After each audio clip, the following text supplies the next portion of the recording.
Oh, there's already Minnie. You're gonna get it. I don't want to get it be shared.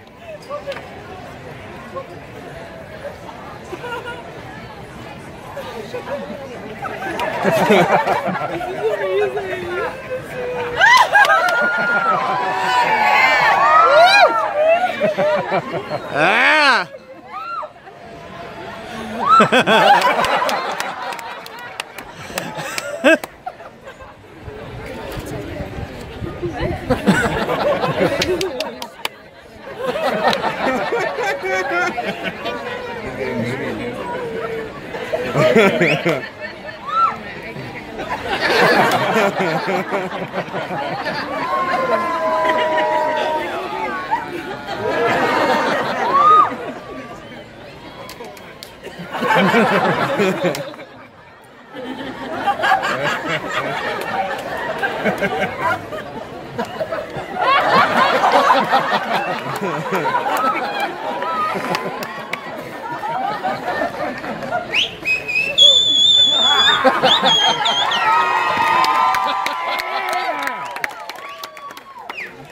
That's amazing.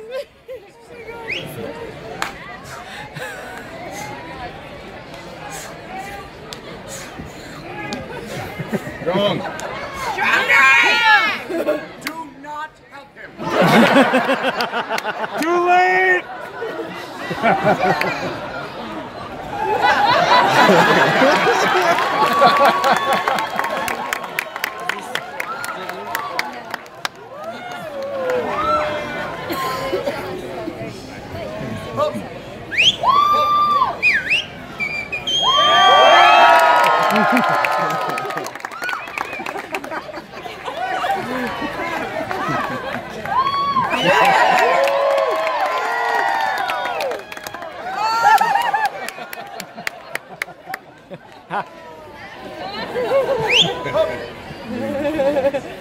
Oh no!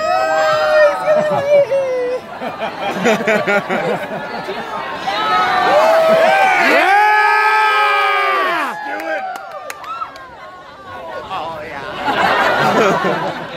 He would do it to you.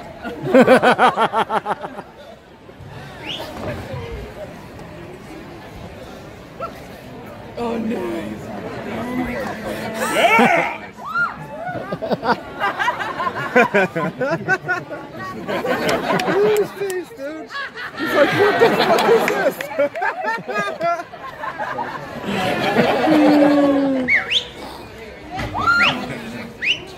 Fuego! What's up, YouTube? Zach's back with another attack, and today we're here with Philip Earl Johnson, aka Moonie the Magnificent, aka many names, I'm sure, father, and much more. You have 4 kids, is that correct? Yes.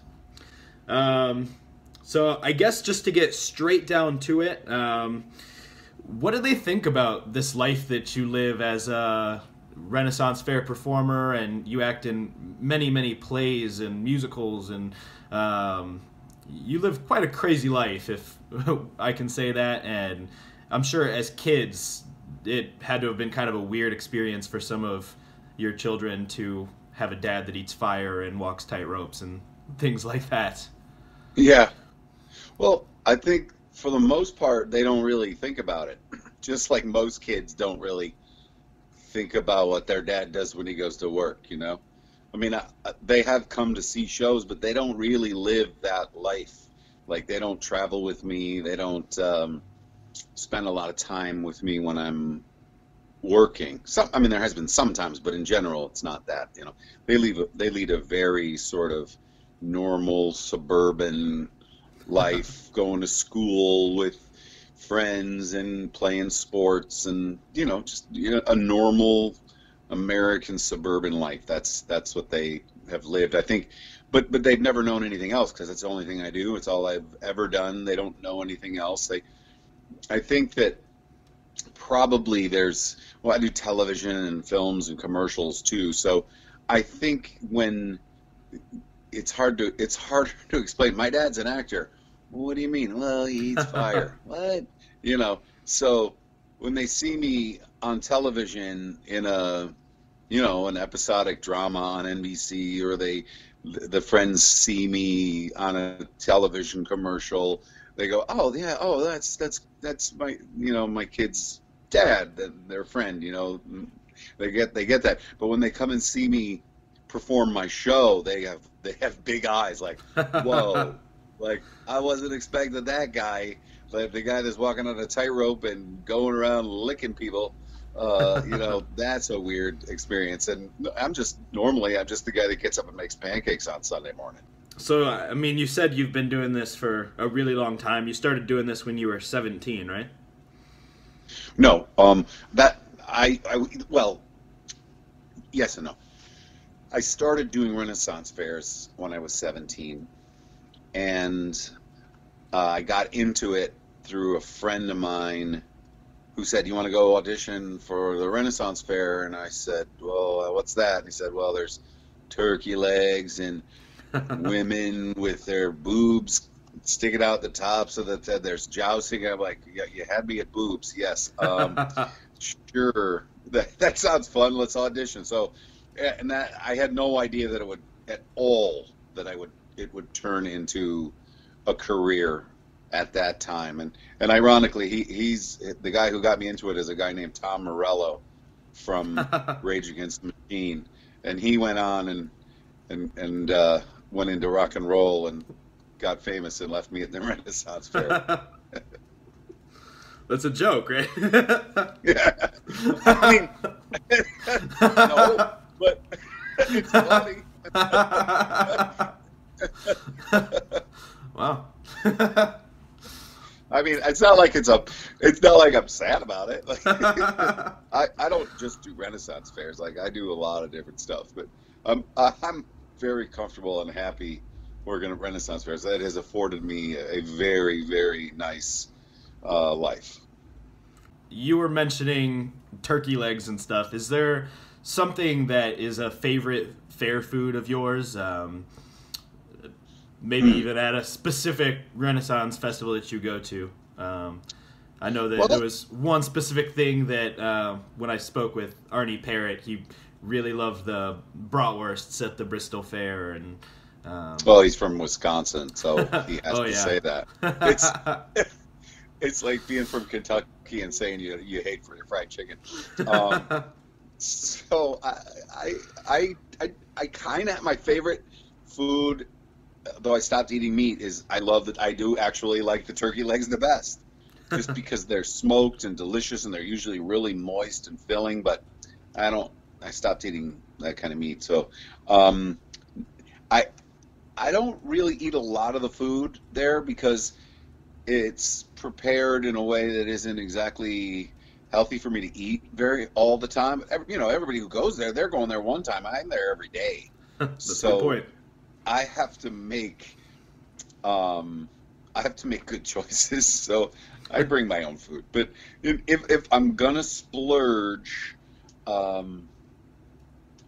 occasionally, no, God, you got me. I can't even remember buying food there. I can tell you this though, at the Bristol Renaissance Fair, they have. Oh wait, I remember. It was one of the best things I've ever eaten. It was about 7-8 years ago. It was at a tiny little fair in Central California, and it said wild boar sandwiches. I'm like, what? So I go up, and the lady lifts the top on one of those big metal tops on those warming trays that they keep food warm in, right? And she lifts the top, and inside it are these huge chunks of pork, but it's wild boar. And I'm like, oh my gosh, where did you get this wild boar? She said, my husband hunts it in the Sierra Mountains. And I was like, well, then I'll have one. This was obviously while I was still eating meat, and I gotta tell you, it was in maybe the top 10 best things I have ever eaten as far as flavor goes. And it was tender and delicious. And I had two. I was only there one day, working there for one day, and I had 2 of them because it was like, I'm never going to have this again. This will never happen again. It's just absolutely the end. So that is my favorite Renaissance Fair food. Wild boar sandwiches that happened one day at a Renaissance Fair that no longer exists. Happy to Brigadoon. It's like Brigadoon of food, you know. Once 100 years, you get one. It was awesome. Awesome, yeah, good answer. So I know that you are ranked number 1, or at least have at some points been ranked number 1 in the country for your Renaissance Fair show. And so one of the things I wanted to ask is kind of how has the evolution of your show gone as you've been doing it for all these years? In one interview that you've done, you said that your acting on for plays was different from night to night. You, instead of just evolving with your performance as a whole, you perform your performance evolves with the audience that night and with itself, and it's kind of this ever-evolving thing to make sure you've got the best performance possible night after night. And I'm sure the same applies with your Renaissance Fair show. A lot of it's the audience and things like that, but overall through the years, what kind of major changes have been made to your show, and how has that kind of shaped you or been shaped by you? That's a good question. I think the best way to answer it is that it evolves every show in tiny, tiny ways. Not in the fact that I am focusing on evolving or changing it in any one particular show, but there will be moments where I'm performing, and since I don't talk, if no one has seen my show, it's a non-verbal show, so the physical moves that are in the show become somewhat dance-like in that they have to be precise. And I have learned that very subtle shifts in where my hand is, or the way if my legs are straighter or more in a squat in a particular moment, and these are micro adjustments that are happening within the course of moving around quickly, doing a lot of these movements. So over 29 years and over 8,000 shows, making those tiny little micro adjustments to tell the story better happen all the time, and have been happening for 29 years. And it is the thing that keeps me interested, because I'm always paying attention to how the show goes, to how my moves are, how I'm connected, how those moves tell the story better with the audience, because sometimes the audience is more tired and hot. Sometimes they're chillier and want things to move more quickly. Or sometimes they're drunker and they're not getting it as quick, you know? So I basically, because I've done the same show and the same moves for 29 years, I use the data that I'm getting from the audience, and my data is the laughter. And so I know where the laughs are. I know exactly where the laughs are, and I know what that laugh should be, not necessarily on any given day, but it should be in relation to the other laughs. So if laugh A comes in at typically a 75% of what a maximum laughter level would be, I know the next laugh only usually comes in about 60%.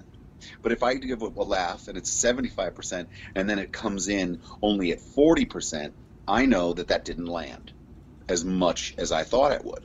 So I have to make a quick judgment of, like, why didn't that land as well? Was I not as good, or was it the audience's fault? And unfortunately, it's usually the audience's fault. But I have to take that into account. I can't blame them. I have to accept them for who they are. And I use a lot of audience participation. It took me a long time to figure out that it wasn't my job to make the people that I brought up on stage, and also not the audience that's out there throughout the course of the show, it's not my job to make them be different than they are. It's my job to adjust to them and bring them along in the best way to make the show be the best that it can be for that audience at that particular time. So it's very organic, it's very dynamic, and I'm constantly using that data to make adjustments along the way. There's never been a time that you have gotten hurt or anything? I have, knock on wood, I'm going to do this here so you can see it, but I'm also knocking on the wood that I got a wooden desk here I'll knock on. Because I am very superstitious, but I have been lucky so far. I have fallen.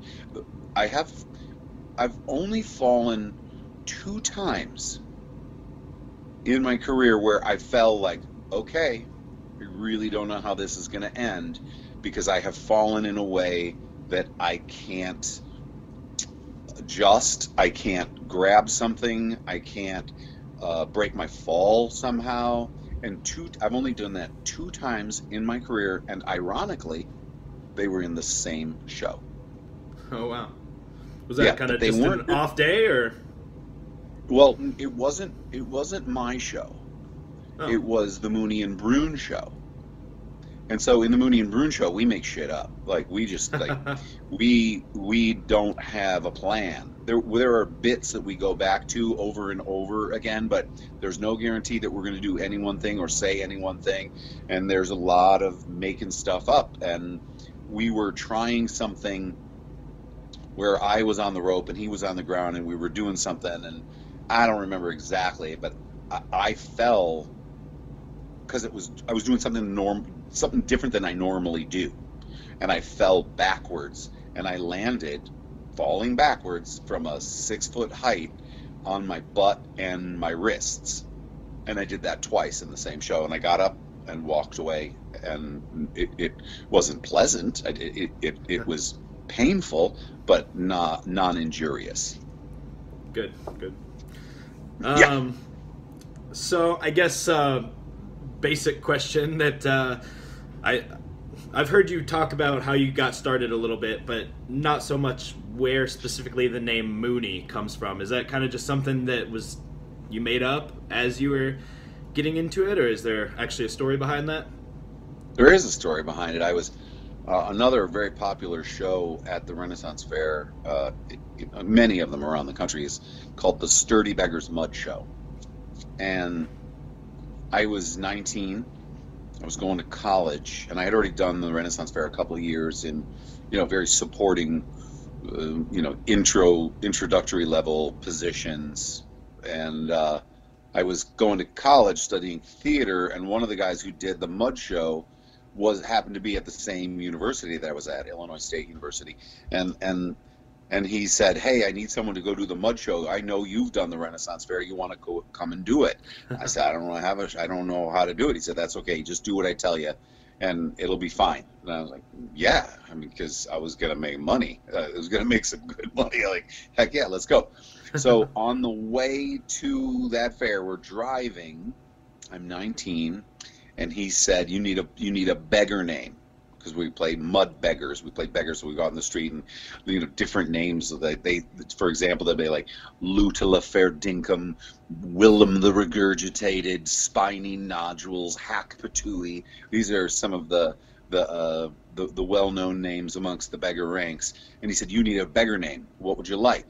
And I thought, and I said, how about Mildew Flowers? And he said, no. He said, you'll be Moonie B. Slut. And I said, okay. So I was Moonie B. Slut. And so then I started traveling around doing the Mud Show, and I got to this fair, and he said, what's your name? I said, Moonie B. Slut. He said, no. And I said, okay. Moonie the Magnificent. And he said, okay. Fine. So that's how we became Moonie the Magnificent. But I started out as Moonie B. Slut. Wow, that is a better story than I expected. Awesome. So just a couple more questions. And the next one may be a little bit difficult because you have done so many shows, and I'm sure you've met so many people that it's uncountable at this point. But Is there any memorable fan interactions or anything like that that maybe even somebody who you pulled up on stage and was intoxicated or didn't know how to go? Any interesting stories that are... I have many that are not that happen. Not all of them are memorable, but my most, I think, I until one tops it, I got to go with. I pulled up this guy, and you can actually find it on YouTube. It's called The Greatest Moonie Participant Ever, and if you just search in YouTube, Greatest Moonie Participant Ever. It's like a 13-minute video of some of the rawest, most terrifying comedy that you will ever see. Because it was this guy that I had gone out to get somebody to bring him up on stage for the final routine, which the guy's on stage for about 10 minutes with me, 10, 12 minutes, where I'm going to walk on a tightrope and he helps me up on the tightrope. Anyway, I go out and there's this big fella over on the side go, ooh, ooh, ooh. And I could tell he was far too intoxicated. So I was like, no. And I go and I get a guy. I pull a guy up, and that guy was terrible. He wouldn't do it. So I had to throw him. And most people do, but occasionally you get one that doesn't. So I throw him back. As I throw him back, first guy, ooh, ooh, ooh. And I'm like, no, you're too drunk. So I go get another guy, and that guy also wouldn't do it. He's just boring. It's not that they won't do it, it's just they're boring. And so I have to throw him back, and I go out, and number one is like, ooh, ooh, again. And this time the audience is pointing at him like, why not that guy? And I'm thinking to myself, you know not what you do, people. And I was like, okay. So because that's what the audience wanted, so it wasn't my fault anymore. So I grab him, I pull him on stage, and as soon as he gets on stage, he turns around. He's no longer paying attention to me. He's standing in the middle of the stage. He turns around, arms straight up in the air, and he screams, Bartholomew Tree Service, which is his business. He's taken the time to advertise for his tree removal service. And at that point, I don't want to spoil anything because, like, I will repost that video on Facebook every once in a while, and every time I get like 80 comments, like slapping my monitor, I'm peeing my pants. Like, it's just so dumb, and I had nothing to do with it. It wasn't even me. So sadly, the greatest moment in my show just had me going shrugging my shoulders, like, I don't know, you guys wanted it, like. It's your fault, because the audience would see him go, he was doing crazy shit, and then the audience would look at me like, what are we gonna do? I'm like, what do you mean? Like, this is where you want it.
I'm sure to a certain extent those kind of moments are really nice for you because you do the similar show so many times. To have something come in that kind of changes the show up and kind of makes things new and exciting for you in a way too. Absolutely. My idea of hell, and I've said this so many years now that it's embarrassing, like, that I came to this conclusion so early on in my career. My idea of hell is having to do my show for myself in a room by myself for the rest of eternity. Like, no, the whole show is all about the audience. It's not even about me. It's about creating a connection with an audience and establishing trust with that they trust that not only am I going to be safe, but I'm going to deliver a good punchline every 3 seconds, and it's going to be fun. So I have to establish that trust. But you can't do it the same way. I'm doing the same show, but I don't do it the same way every time. So it's all about the audience. It's all about how they're responding and what they do when I bring people up on stage, or what they're doing out there and how I incorporate that into the show. That is all 100% the show. Yes, I walk on a tightrope. Blah, blah, blah, blah. Who cares? I can do all these tricks. Yeah, blah, blah, blah, blah. Nobody cares. It's not. Nobody cares about juggling.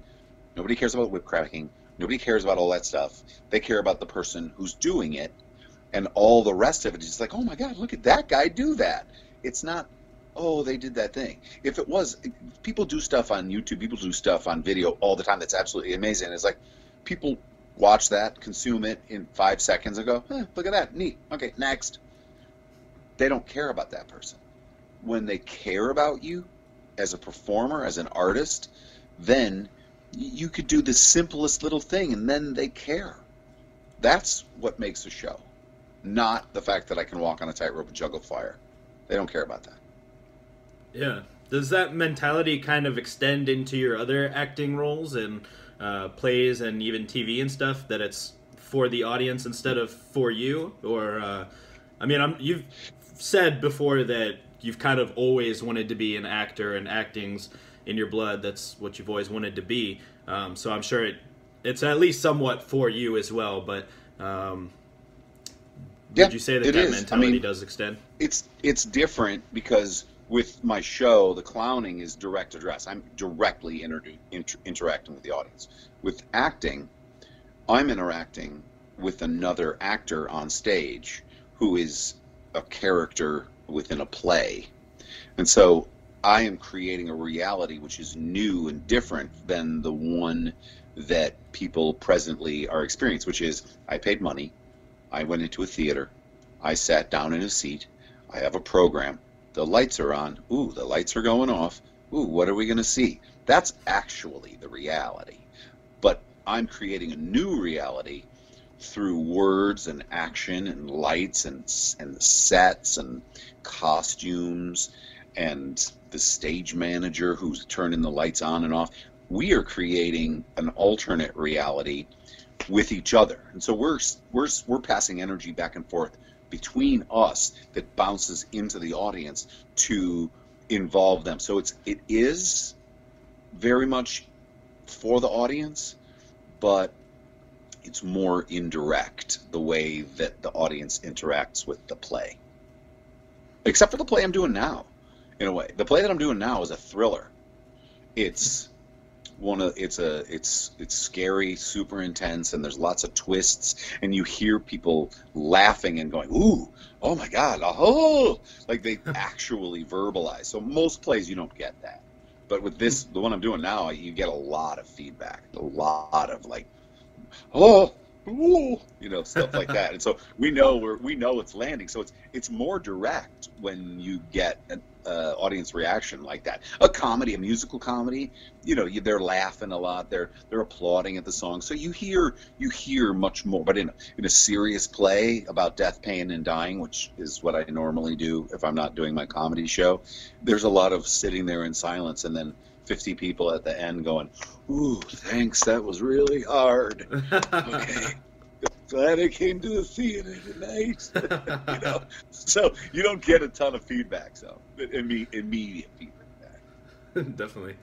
So I got 2 more questions. The first one, I know that you've released 2 albums. Is that correct? Yeah. I have two CDs of funny songs. Yeah. How did that come about? And is there any that are more special to you? I know they're all pretty humorous, but is there any that either have like a special place in your heart, or they took a longer amount of time to write, or anything? And kind of how did you get into music from your acting and stuff? I come from a kind of a musical family. My brothers are really good guitar players. I am not a really good guitar player. Is that your brothers playing guitar on there then? Yeah, it's me singing and playing guitar. But I always, I always wanted the music to be interesting, but I don't write music like someone who's a composer that knows all about scales and the modalities and the way that composers need to understand the full spectrum of music in order to compose. I just come up with a melody and then I find chords that so anyway, I write more intuitively. And I was never really I don't even consider myself a musician. But the ones that I like the most, funny, I'm a big fan of the short song. Like the short song that has like 3 or 4 lines and it's over in like 30 seconds. Like this one. I wrote, and I'll just do it so quick. Like, how far down your butt does your tattoo go? How far down your butt does your tattoo go? How far down your butt does your tattoo go? I don't want to see it. I just want to know. So, like, I like them where there's the setup, punchline, and I got a bunch of them that are like that. And when you can whip off like 5 of those in a row, there's a lightness that the audience gets. Like, oh, that was fun, and I didn't have to wait that long. And like, yeah, it's like really tasty candy, like delicious chocolate. People love that. Yeah, I've enjoyed listening to both of those CDs, and I'll post a link in the comments because those are in the description because those are actually both available on YouTube as well. Do you have any plans to do any more, or is that kind of on the back burner for the moment? And I've thought about it recently, but to be honest, I don't play them very often anymore, so I can't even remember how to play all of them. That's the problem with music. If you don't use it, you lose it. I got to get somebody to figure it out for me, and I could easily relearn it, but I haven't had a need for it. But I actually have, within the last year, thought, I should just write some more songs and come up with some more stuff as for music. But I'm just so busy. I got so many different projects. I got a new storytelling show, and I'm going to Florida. I'm performing for the weekend doing that, and then I'm in a play now, and as soon as this play ends, in 2 weeks I start rehearsal for a new play, and that's 6 days a week, 8 hours a day, and still I got kids, and so it's like, yeah, you have these dreams, and you have these, but I hadn't thought. The interesting, you asked that, I just hadn't thought about doing it for many years, and recently it's been on my mind, so I think I would like to go back and try it again. The angle that I would like to do is like adult nursery rhymes, like things that are like, or nursery rhymes and Christmas songs. Like, that's not an appropriate song for kids. No, don't sing that one. Like stuff that just sort of pokes fun at it. So cool. Maybe. Well, if you do, I will definitely be looking forward to hearing that. Thanks. And so the last question that I kind of try and ask everybody who I interview, I run a nonprofit organization that is against bullying and tries to help make lives easier and better for children who have to deal with bullying and things like that. So what I try and ask everyone is, when you were younger, were you ever bullied, and how has that affected your life? And do you have any advice or anything for those children who do get bullied today? Or Well, I think there was one particular kid across the street when I lived in one of the houses when I was growing up, from age 4 to age 12, and we moved when I was 12, and it was really good that we moved because he was pretty aggressive and pretty abusive. And it wasn't just to me, there was 3 of us that were younger than him, and then him, who was 1 year older. And he was, I was kind of a chubby kid growing up, and he had all kinds of names for me, and that was just the general way that he kept us all in line, was, negative negative feedback. And it definitely helped shape my self-image of myself. But I ultimately, you know, we moved away at the right time, and I was able to, you know, not have that be the most important element of my life, because it was unpleasant. And I would say that that's a great example of that.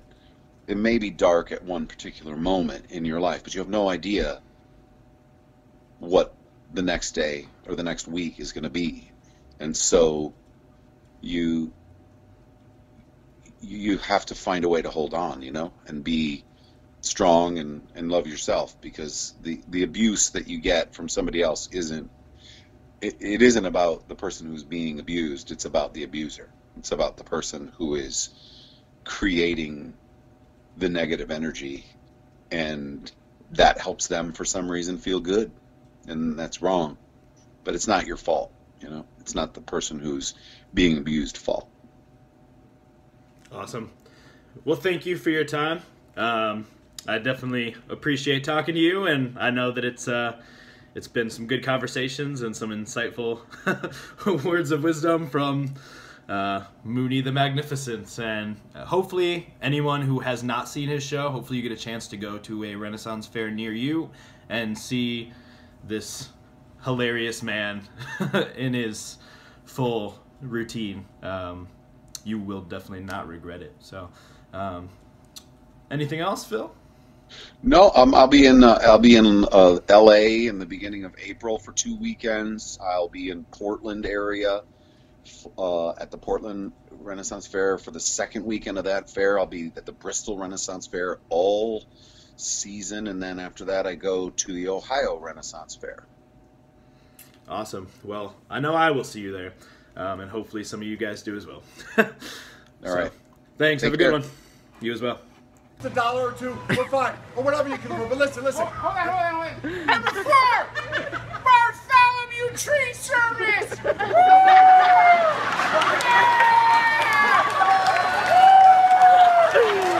Oh my God.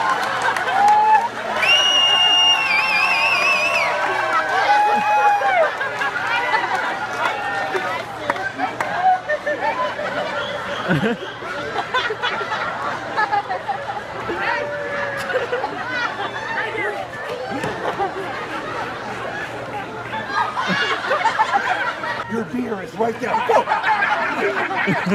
On the table!